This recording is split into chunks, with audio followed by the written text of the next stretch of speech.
सुप्रिया सुळे यांना सकाळ दुपार संध्याकाळ फक्त लाडकी बहीण योजना दिसते। योजनेच्या यशामुळे त्यांच्या मनात धास्ती झाली, अशी प्रतिक्रिया ग्रामविकास मंत्री गिरीश महाजन यांनी दिली।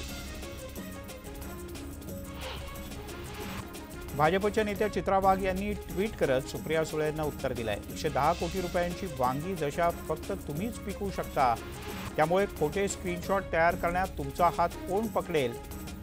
आमच्या बहिणींना 18,000 रुपये मिळणार तर तुम्हाला इतका राग का, असा प्रश्न चित्रा वाघ यांनी उपस्थित केलाय। लाडकी बहीण योजना ही टर्निंग पॉइंट नाही, असा टोला संजय राऊत यांनी लगावला। तर आमचं सरकार आलं की आम्ही 1500 काय 3000 रुपये देऊ, अशी घोषणा संजय राऊत यांनी केली। सुप्रिया सुळे नैराश्यातून विधानं करतायत। आम्हाला मिळत असलेल्या वाढत्या प्रतिसादामुळे नैराश्य आलंय, अशी टीका करतात, असा टोला सुनील तटकरे यांनी लगावलाय।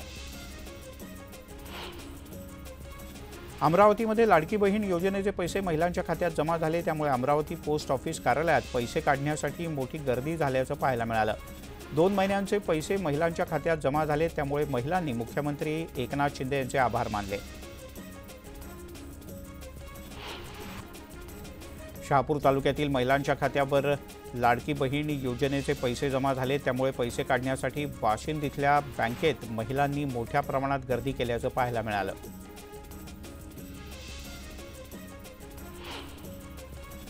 जळगाव येथील बँकेच्या बाहेर लाडकी बहीण योजनेचे पैसे काढण्यासाठी आणि KYC करण्यासाठी महिलांनी रात्रभर गर्दी केली होती, असं कळलं। मुक्ताईनगरच्या पुरा सेंट्रल बँकेच्या समोर अनेकांनी रात्रीपासूनच रांगा लावल्या। बँकेच्या समोरच्या गर्दीमुळे ग्राहकांना मोठा मनस्ताप सहन करावा लागला। मागच्या काही दिवसांपासून दडी मारलेल्या पावसानं अकोला जिल्ह्यात पुन्हा एकदा जोरदार आगमन केलंय। अकोट तालुक्यातल्या काही भागात तर ढगफुटी सदृश्य पाऊस झाला, त्यामुळे नदी नाले तुडुंब भरून वाहू लागले। तर मोहोळ गावातील अनेकांच्या घरात पावसाचं पाणी शिरलंय, ग्रामस्थ बेहाल आहेत। वाशिमच्या पांगरी गावाजवळच्या नाल्याला पूर आल्यानं वाहतूक ठप्प झाली। यामुळे अमानी पांगरी या नवघरे मार्ग हा सध्या बंद झाला, तरी पुराच्या पाण्यातून काही जण जीवघेणा प्रवास करत असल्याचं पाहायला मिळालं।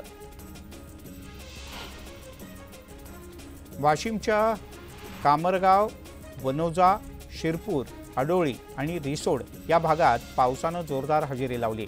मुसळधार पावसामुळे अनेक प्रकल्पातलं पाणी त्याच्या पाणी पातळीत वाढ होते, मात्र सखल भागात पाणी साचल्यानं नागरिकांची गैरसोय होते। जालना जिल्ह्यामध्ये 15 दिवसांच्या विश्रांतीनंतर जोरदार पावसानं हजेरी लावली। या जोरदार पावसामुळे अनेक ठिकाणी सखल भागात पाणी जमलंय।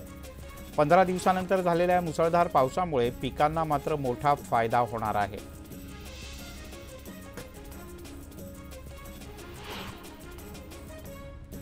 शहापूर तालुक्यात भात पिकावर बगल्या रोगाचं सावट पसरलंय। शेणवे गावातील पिकाचं नुकसान झालं असून कृषी विभागाचं याकडे दुर्लक्ष होत असल्यानं शेतकरी नाराजी व्यक्त करतायत। यामुळे पिकाचे तातडीनं पंचनामे करावेत, अशी शेतकऱ्यांची मागणी आहे।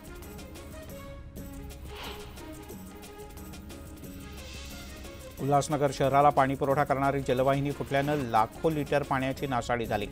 कॅम्प नंबर 5च्या दसरा मैदान परिसरातून ही जलवाहिनी जाते। आधीच शहराच्या अनेक भागात पाणी टंचाई आहे, त्यात ही जलवाहिनी फुटल्यानं नागरिकांच्या त्रासात भर पडली। आज दिवसभर कमी दाबानं पाणी पुरवठा होणार आहे। पाऊस कमी झाल्यानं छत्रपती संभाजीनगरमधील हर्सुल तलावात फक्त 6 फूट पाणी शिल्लक आहे। ते पुढचे 2 महिने पुरेल, मात्र हर्सुल तलावाचं पाणी संपल्यानंतर जायकवाडीचं पाणी नागरिकांना द्यावं लागेल, त्यामुळे पाण्याचे टप्पे आणखीन वाढू शकतात, असं पालिका प्रशासनाला वाटतंय। पश्चिम विदर्भातील सगळ्यात मोठा समजल्या जाणाऱ्या वर्धा धरणात सध्या मोठ्या प्रमाणात जलसाठा आहे। या धरणाचे दरवाजे उघडण्यात आले। धरणातून होणारा विसर्ग पाहण्यासाठी अमरावतीकरच नव्हे तर आसपासच्या जिल्ह्यातल्या पर्यटकांनी सुद्धा मोठी गर्दी केली आहे। जळगावातील केकत इथे शाळेतील 200 विद्यार्थ्यांना विषबाधा झाली। बिस्किटं खाल्ल्यानंतर त्यांना उलट्या होत असल्यानं सर्व विद्यार्थ्यांना उपचारासाठी शासकीय रुग्णालयात दाखल करण्यात आलं। पिंपरी चिंचवडच्या सांगवी परिसरात काही परप्रांतीय कामगारांनी देशविरोधी घोषणा दिल्याची घटना समोर आली आहे। तसंच कामगारांनी बांगलादेशचं राष्ट्रगीत सुद्धा गायल्याची माहिती मिळते। पोलीस तातडीनं घटनास्थळी दाखल झाले। या प्रकरणी 30 ते 40 तरुणांना चौकशीसाठी ताब्यात घेण्यात आलं असून पोलिसांकडून अधिक तपास सुरू आहे। छत्रपती संभाजीनगर इथे जिल्हा परिषद शाळेतील 30 पेक्षा जास्त विद्यार्थ्यांना विषबाधा झाल्याची घटना घडली। विद्यार्थ्यांना काल शाळेमध्ये बिस्किटांचं वाटप करण्यात आलं होतं। शाळेत वाटलेल्या बिस्किटातून विद्यार्थ्यांना विषबाधा झाली असा अंदाज आहे। सर्व विद्यार्थ्यांवर पाचोडा इथल्या ग्रामीण रुग्णालयात उपचार करण्यात आले। बहुसंख्य विद्यार्थ्यांची प्रकृती स्थिर आहे। नवी मुंबईतल्या वाशी इथल्या इनऑर्बिट मॉलला बॉम्बनं उडवण्याची धमकी देण्यात आली आहे। धमकीचा मेल मिळताच पोलिसांनी घटनास्थळी धाव घेतली। सगळा मॉल रिकामा केला। बॉम्ब शोधक पथकाकडून शोधकार्य सुरू आहे। रामगिरी महाराजांच्या समर्थकांनी श्रीरामपूरमध्ये मोर्चा काढला। मुस्लिम समाजाच्या निषेधानंतर रामगिरी महाराज यांचे समर्थक आज रस्त्यावर उतरले, तर खैरी गावासह पंचक्रोशीतील ग्रामस्थ सुद्धा आक्रमक झाले। श्रीरामपूर ते पुणतांबा रस्त्यावर विविध ठिकाणी रास्ता रोको सुद्धा करण्यात आला।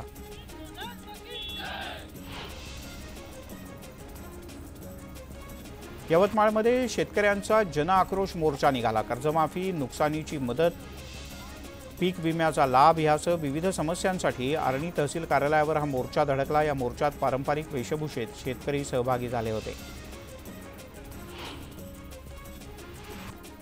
सातारा शिरूर राष्ट्रीय महामार्गावर वाढे गावाच्या जवळ रस्त्यावर खड्डे असल्यानं वाहन चालकांनी संताप व्यक्त केला। मेंटेनन्सचं काम पाहणाऱ्या ठेकेदारावर गुन्हा दाखल करावा अशी स्थानिकांची आग्रही मागणी आहे।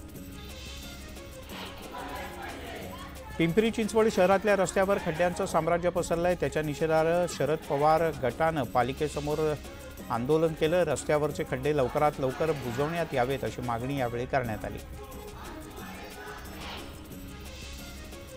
कोल्हापूरचे रस्ते खड्डेत गेल्यानं या रस्त्यावर हर ट्रॅक स्पर्धा आयोजित घेण्यात आली होती। ढोल ताशांच्या गजरात या स्पर्धांना सुरुवात झाली। डर्ट ट्रॅकवर स्पर्धा गाजवणारे स्पर्धक आपल्या स्पोर्ट्स बाईकसह यामध्ये सहभागी झाले होते। या अनोख्या स्पर्धेनं सगळ्यांचंच लक्ष वेधून घेतलं। पुणे पालिकेच्या मेडिकल कॉलेजचे डीन पुन्हा एकदा वादात सापडलेत। मनपाच्या अटल बिहारी वाजपेयी मेडिकल कॉलेजमध्ये झेंडावंदनच झालेलं नाही, त्यामुळे डीनच्या विरोधात नगरसेवकांनी पालिका आयुक्तांच्याकडे रीतसर तक्रार दाखल केली आहे। सकल हिंदू समाजाच्या वतीने पुसद शहरात बंद पुकारत मिरवणूक काढण्यात आली। शहरातून एक मूक मोर्चा काढण्यात आला। बांगलादेशमध्ये हिंदूंवर झालेल्या अत्याचाराचा यावेळी निषेध करण्यात आला। धुळ्यात सकल हिंदू समाजाच्या वतीनं बंदची हाक देण्यात आली। यावेळेला सकल हिंदू समाजाकडून महाराणा प्रताप चौक ते जिल्हाधिकारी कार्यालयापर्यंत असा मोर्चा काढण्यात आला। मोर्चेकऱ्यांच्याकडून जोरदार घोषणाबाजी करत बांगलादेशातल्या घटनेचा निषेध करण्यात आला। देशाचे पंतप्रधान नरेंद्र मोदी यांनी देशात वन नेशन वन इलेक्शन असेल अशी घोषणा केली होती। मात्र हे सरकार देशातील 4 राज्यात एकत्र निवडणुका घेऊ शकत नाही। अख्ख्या देशात कशा घेणार? नेत्यांच्या बोलण्यात आता सत्यच उरलेलं नाही आणि ते सत्ताधारी आहेत। त्यांनी म्हटल्याप्रमाणे 4 राज्यात एकत्र निवडणुका घेऊन दाखवा असं थेट आव्हान शरद पवार यांनी सरकारला दिलंय। बुलढाण्याचे आमदार संजय गायकवाड यांनी तलवारीनं केक कापला। यावेळेला त्यांनी आपल्या पत्नीला तलवारीनेच केक भरवला। त्यामुळे आता संजय गायकवाड यांच्यावर काय कारवाई होते याकडे सगळ्यांचं लक्ष लागलंय।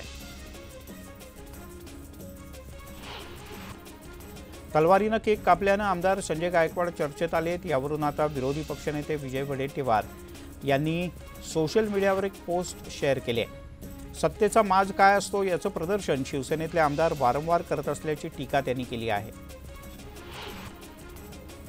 नागपूरमध्ये मार्चच्या डॉक्टरांनी 1 दिवसांचा बंद पुकारलाय। दरम्यान डॉक्टरांनी गृहमंत्री देवेंद्र फडणवीस यांची भेट घेत निवेदन दिलं। यावेळेला डॉक्टरांनी फडणवीस यांना राखीही बांधली। डॉक्टरांवर हल्ले करणाऱ्यांचा निषेध करतो आणि त्यांना कठोर शिक्षा व्हावी अशी मागणी यावेळी करण्यात आली। बुलेटिनमध्ये